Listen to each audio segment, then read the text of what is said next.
Hello and welcome to Under the Umbrella. I'm WDTN Plus meteorologist Melissa Barrington, and today we are going to be talking about just about anything and everything about the weather, which is our typical content for this show. And today we are joined by state climatologist Aaron Wilson. And welcome, Aaron. Thank you, Melissa. It's great to be here.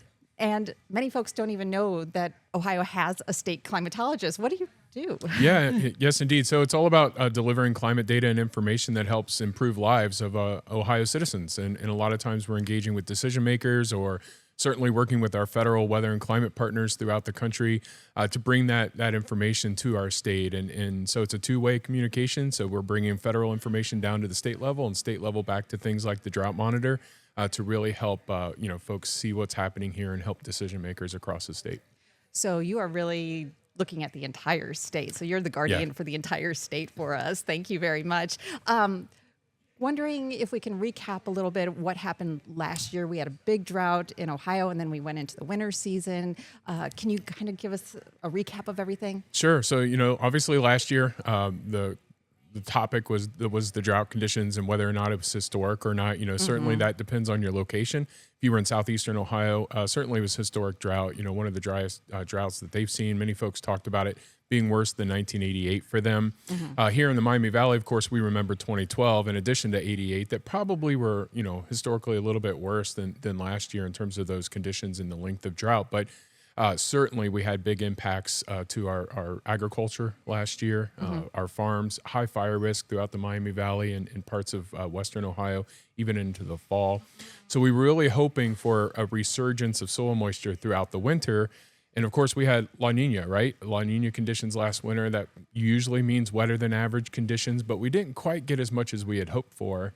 And so we didn't replenish that soil. We went right into March, very warm March on record, and a lack of precip as well. But a lot of folks remember that for us in the Miami Valley, we had quite a bit of snow in parts of this area, but not everyone saw it, like what you were saying, right? Yeah, kind of in this area, we always talk about that I-70 divide. Does it get more snow north or south? And we know that that's convenient for us from a forecasting perspective. But certainly last year, if you were farther south in the Miami Valley, you saw above average snowfall for the season. The farther north you went, and really across all of northern Ohio, some locations were as much as 40 or 45 inches below average in some of those snow area belts that we see in Northeast. And so that's what we saw last year. We had a lot of snow in January. We had a lot of days of at least a trace of snowfall in February. So that really lends itself as maybe you can pull that slide up, that looking at the winter conditions. I will pull that up here. Just give me a second. Yeah, so, just looking at this, we saw a lot of scenes like this. We certainly had a cooler than average winter. And that's something that we haven't experienced a lot of in the last decade or so in terms of our December through February being a little bit cooler than average. So we're looking here at this graphic. Yeah, and I think that's getting a little bit now into spring conditions, but it shows, the change from a cool winter condition that we had to a very warm March condition that we had. This one here shows the departure that you were talking about, right? No, this is actually for spring. This one's for spring. I actually alluded to a slide that I didn't provide you, so I apologize for that. So yeah, March conditions, we went from a cold conditions in our wintertime to, again, the 7th warmest March on record for Ohio. So oh, wow. Kind of big changes there as we went through the later part of the season. Yeah, and just from talking to other folks and stuff, a lot of folks were talking about the cold that we had this past winter, which you don't always get around here, the extreme cold that we saw like early in January and February. I mean, like January, it took us like a third of the month was like below 32 degrees, which just doesn't happen that often. Yeah, the sustained cold, right, which allowed that snow to stick around. We had long periods of snow on the ground, and that's not necessarily something that we've seen. And so at least in the last decade, it's been something that's been kind of missing from the Miami Valley here in terms of snow cover and cold conditions. Of course, we get cold snaps. We do. We remember the December of 2022 when we dropped about 50 degrees in 12 hours there that December. So that certainly can happen. But last year was cooler than average winter for sure. And we didn't make up soil moisture like we'd hoped. So by not making up soil moisture in the wintertime, then you were probably looking ahead to the spring and hoping, keeping fingers crossed here, that we would make it up. And we've had flooding now down by Cincinnati, and it seems like we've gone into this wet pattern. And a lot of folks said, like from just general people that I've talked to, it's like we went from really, really cold to all of a sudden just like really hot. And there wasn't really a lot of this nice gradual working up to it. It's just been kind of extreme weather so far this year. Yeah, and that's really the term we use a lot, the extreme variability in the switch in these modes. And so we saw March was very warm, very dry. We didn't know at that time. Actually, I was talking to our farmers throughout the state about we're probably, we could go either way, back into a drought condition, or the models were suggesting we were going to get wetter, and certainly we did that. We can see that April through June precipitation, I think, at some locations close to or more than a foot above what we typically see. And these are based on our 30-year National Weather Service windows. So I think that's the second one there, Melissa. Yeah, I was going to say, I think I have a graphic on that one. Give me a second here. This one? Yeah. Okay, yeah. great. So this is looking at the departure in terms of inches. So, here in the Miami Valley, even it's about 4 to 9 inches above average for our April through June period. So certainly wet conditions, sort of that bullseye there south of Columbus and Pickaway County. And that was an area that was under exceptional drought conditions for a long period of time last year. So these flip-flop conditions is something that we've seen quite a bit of over the last decade or two. So has the rain from the spring, even though it did cause like flooding, like along the Ohio River and stuff, was that enough to basically slow down the drought, or are we still in drought conditions? How has that worked for the state? And I know it'll vary between northeastern Ohio, southeastern Ohio, and western Ohio. Yeah, generally for the state, we maintained some abnormally dry conditions through about the first part of April, and then once this pattern kicked in, we were really alleviating those conditions. If you look at the U.S. Drought Monitor this morning that was released, this is released every Thursday morning at 8:30. We can't show it to you, but you trust me, you can go out there and find it. We've actually introduced a new area of dryness, abnormally dry conditions across Mercer County, Auglaize, parts of Shelby County, where over the last 30 days, we're running about 2 inches or more below average. And so we... It's following the I-70 corridor thing because, right. we've been very, very wet, I-70 southward here. And you're right, just going in. I've noticed that myself. It seems like our northern counties, which seem like they always get the rain, they've been kind of missing out on a lot of this. Yeah, and they're not to drought levels. No. Certainly April, May, June, we were able to recover quite a bit of soil moisture, especially at depth. If you think about a lot of our areas saw at least 18 to 25 days of at least a trace of rainfall in May. So that allowed for a lot of soaking in of good moisture and help replenish the soils. We've seen our stream levels come back up, mostly above normal across the region. And June was much the same, except, again, the far northern Miami Valley start to dry out a little bit. And we had a very warm June for the state of Ohio. It was our 10th warmest June on record going back to 1895. Wow. Okay, so in addition to the warm conditions, what about storms over the spring? Typically we start out with some storms and it hasn't been too horrible. Maybe not to last year's standards. Certainly this time last year, we were already sitting at 64 tornadoes for the year. This year so far, we've had, I think, 22 for the state of Ohio, which is still one above average in terms of a normal year. So we're above average in terms of tornadic activity compared to what we typically see, but not to the extent that we've seen last year. We had a lot of major, tragic events, obviously, right here in the Miami Valley as well with those tornadoes. And so it's good to see not as many tornadoes this year. We saw some big hail events as well. You think about Greene County, Clinton County, seeing some of those big hail events during the spring. Crops, fortunately, we're a little bit behind schedule with the cool, wet conditions, and so we didn't see a lot of crop damage, but certainly I know a lot of roofs and houses and cars took some damage out in that part of our area.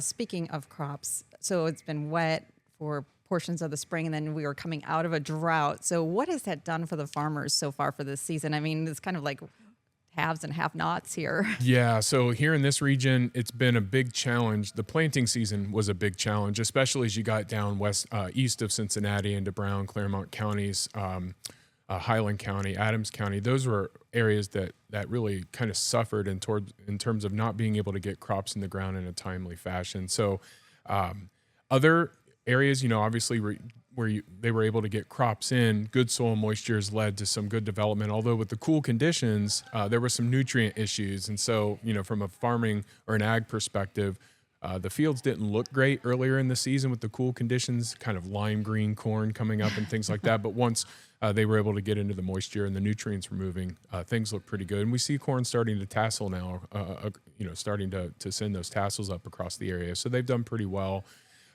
except for that area closer to the Ohio River. Many folks weren't able to plant this year or had to switch from like corn to soybeans or something like that. So those can be, have a big economic impact on those farms and farmers down there. So for farmers that were able to plant, even if it was late, have their crops been able to catch up then because of the ample rain that we've had? Yeah, I think it's partly that, but also the warm June conditions. When we were back in May, we were looking at deficits of anywhere from 30 to 90 growing degree days. We talk about growing degree day units or heat units. It's kind of a representation of how well plants can respond to the amount of, the warmth out there.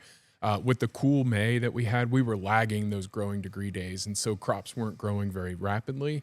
But with that 10th warmest June on record, the growing degree days have certainly caught up and now exceed where we typically are for this time of the year. So we've made a pretty big rebound in those. Now that can lead to other issues, crop stress and things with really high humidity and high, with the high humidity, obviously something we didn't deal with last year with the drought. Yeah. That can lead to further pest issues, disease issues across the region. So we'll have to keep monitoring how that unfolds here over the course of the growing season. But for the most part, we're doing okay now across the region where folks were able to get in on at least on a somewhat timely fashion. Okay, well, we're going to take a short break. And when we come back, we are going to continue our talk with state climatologist Aaron Wilson. We'll be right back.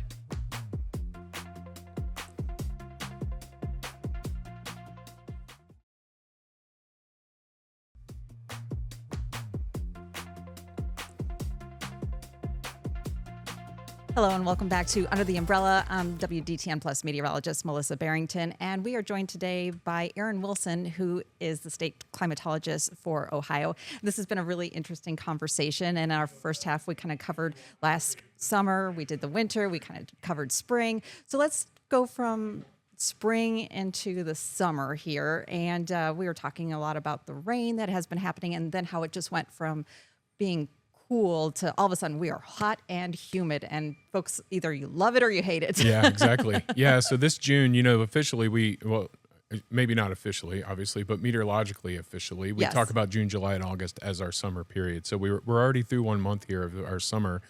And we can see temperatures have been quite warm as we mentioned. So if we show the counties across the region, so for the state, yes, this was the 10th warmest. But you can see most of the counties were well above average here across the Miami Valley. What you don't see here is the fact that this was the 3rd warmest June for overnight low temperatures. Oh, I was reading about that. And that's what's making such a big difference, like globally too, not just here in the U.S., but in so many locations. Is that it's not the daytime high temperatures that are affecting like the global warming. It's the overnight lows, and they're uncomfortable. Yeah. And so in the Midwest, Ohio, this is one of the areas where during the summer, if you look at the last 70 to 100 years, we haven't had strong warming during the summer, especially daytime highs. It's been driven mostly by overnight lows. Winter and spring, those trends are about twice as fast as our summer. But you think about summer, if you're not cooling off at night, right? Yep. And so you're starting the day off a lot warmer, a lot more humidity. That can be oppressive for a lot of us, especially if we don't have adequate cooling. And so having those overnight lows being the 3rd warmest June on record, that's significant. And it's really kind of, if you think it's been sticky, this morning we woke up, it was very sticky out, foggy conditions. That humidity has been really high. And so that can lead to, as we mentioned, other issues with disease, pests, and, just being comfortable working in your gardens in the morning or getting outside for our outdoor laborers, for instance, and thinking about heat index and heat stress, which has been something we've had to deal with quite a bit here in the month of June, or last month in June. Yeah, and my family, my husband and my son, they like to go fishing, and like they noticed that the water temperature where they fish went from like cold, and then all of a sudden it's warmer than bath water. Mm-hmm. And now we're starting to hear some reports about algal bloom, like on the Little Miami. And is that becoming more of a issue across other areas of the state as well? Yeah, certainly. Most of our inland water bodies are dealing with this issue. We know temperature can contribute to maybe the severity or toxicity depending on the situation. There are a lot of other factors involved, obviously. One of the big things in Western Lake Erie is how much water is coming off of the land surface between March and June. And again, being a little bit drier in the northern Ohio, I think the latest HAB outlook, or the official outlook, is for like a mild to moderate harmful algal bloom season on the Western Lake Erie Basin, for instance. But that's not the only water body that's affected. All of our rivers and streams and lakes down in the Miami Valley are also affected by these conditions. I would imagine there was a lot of disruptions to things like spawning and different Yeah. sport fish as well, because we had those very cool conditions, and then you rapidly get warm, and so there can be impacts to our wildlife, fish and wildlife for sure. Yeah, my son was very upset. The white bass run at Caesars Creek did not happen this year because of the big swings in temperature and the water temperature. He was pretty upset. He's like, it just didn't happen. And then you go down to Cincinnati and you try to fish the Ohio River there, and then they had the flooding, and now all of a sudden they had all that water over the spring and now over the summer. How's that shaping up? Like, have the conditions down there, has the river receded enough, and has it recovered from all the rain that we had earlier? Yeah, I mean, it's running pretty full, right? In terms of where we typically see conditions, thankfully back within kind of the boundary. Definitely higher than we saw last year along that stretch of the Ohio River.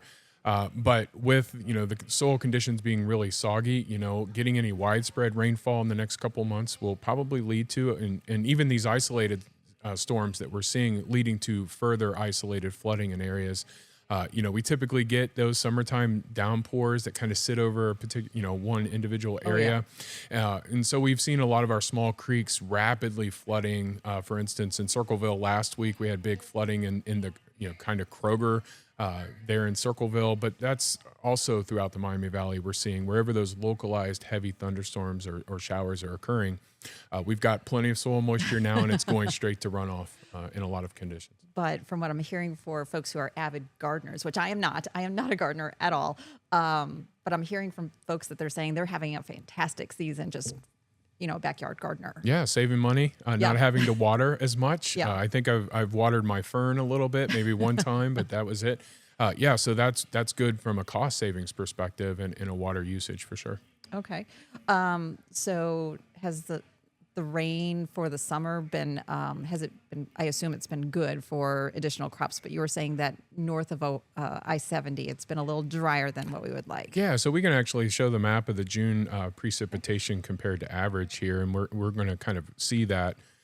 Big differences over short distances, just right here in the Miami Valley, that I-70 stretch. There we go. Is that the one? Yeah, if we go to the next one, The next I think, one. the next one will show the There we go. June. Yeah, so this is the June precipitation departure compared to what we typically see during June. So you can see 6.28 inches above average there in the Dayton area, a little bit higher down in parts of Butler and Warren County, but you go up to Mercer County, Van Wert, farther north, you see those close to 2-inch departures. So that seems to be the storm track right this year. It's been kind of moving over west central Ohio and the Miami Valley, and then toward south central Ohio, seeing the most. So a little bit of drying conditions there across the far northern Miami Valley, but mostly conditions are doing pretty well.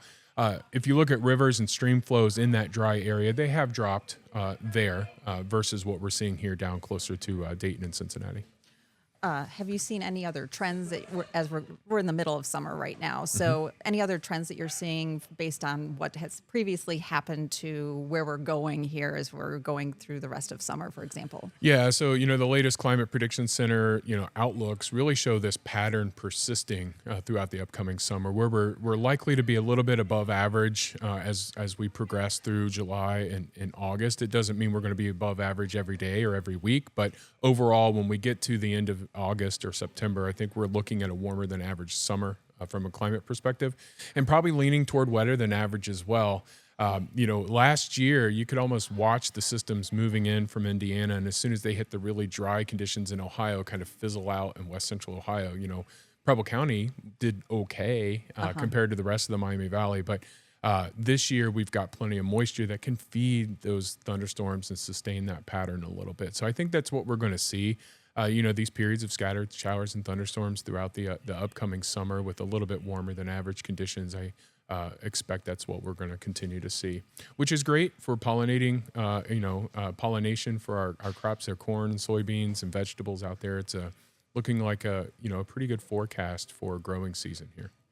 Have you noticed like the rainfall rates that we've seen within some of these thunderstorms? I mean, I've been caught in a couple of these storms, and it seems like they're unusually heavy. Yeah, this we're year. juicy, right? Yeah, the we atmosphere, are. the atmosphere is really juicy or tropical. Yes. We've already had some tropical influence, obviously from the Pacific, and we're going to start to, we're getting into hurricane season now. We're gonna our eyes are going to turn toward the Atlantic and the Gulf to see what that looks like. Right now, NOAA's official forecast, I think, is 13 to 19 named storms. That doesn't mean they hit or make landfall, right? Correct. But Absolutely. anytime we get a storm into the Gulf or the Atlantic, we've got to keep an eye on it here. Yeah, and it seems like our sweet spot is with the GHIJ storms is when it seems like we get impacted around here, and that's kind of the front end of the hurricane season. Yeah, it depends on season, of course, but certainly as we think about those August, September Exactly. systems coming Yeah. in here, I can remember in Ohio's history a very wet Isabel, a very windy Ike, of course. Yeah. We don't want to see anything like that here in No. the Miami Valley again. But certainly that can provide additional widespread rainfall. And I think given our conditions in the ground in terms of soil moisture and rivers, any widespread rainfall here during the month of July, August, that's going to cause probably some additional flooding concerns. So I was just going to ask you about that. We're going to have to watch that. And so having that above average forecast, I think just means we have an elevated risk for some maybe extensive flooding if we get into a situation where tropical moisture really surges northward. Yeah, and the pulse on flooding at the moment after what happened in Texas, people are probably going to be a little bit more on edge, I would think, if we're looking at potentially some heavier rain that could come this way. Yeah, absolutely. I mean, that was absolutely catastrophic event. Unbelievable. And so being able to, it's very difficult to forecast that type of extreme event, right? Yes. But we know overall the trends in Ohio are toward more extreme, heavier rainfall events. Our number of 1 inch or greater per day events has increased quite a bit over since 1950. And just that distribution, the amount of rainfall that we see during a given year falling above 1 inch or greater events is also increasing. So we need to be mindful about that. And again, we have that elevated risk because we've got more soil moisture this year that can lead to quick flash flooding across the region. Any other outlooks that you can tell us or what you're seeing for the upcoming end of summer, early fall? Yeah, I mean, right now, of course, it's really early, right? Of So course, trying to we're think still in the about middle of summer. 5 I months down understand the that, road. But, certainly fall harvest for crops is looking pretty good, above average temperatures, I think. But those are more like trends at this point with no strong signal toward wetter or drier conditions. Doesn't mean we won't be. It just right now we don't see it. We always think about El Nino and La Nina conditions, warmer or cooler Pacific sea surface temperatures, and that could affect our patterns, especially in wintertime. Right now, it looks like ENSO neutral for the upcoming season, but I think the extended projection from Climate Prediction Center right now is maybe a little bit above average precipitation.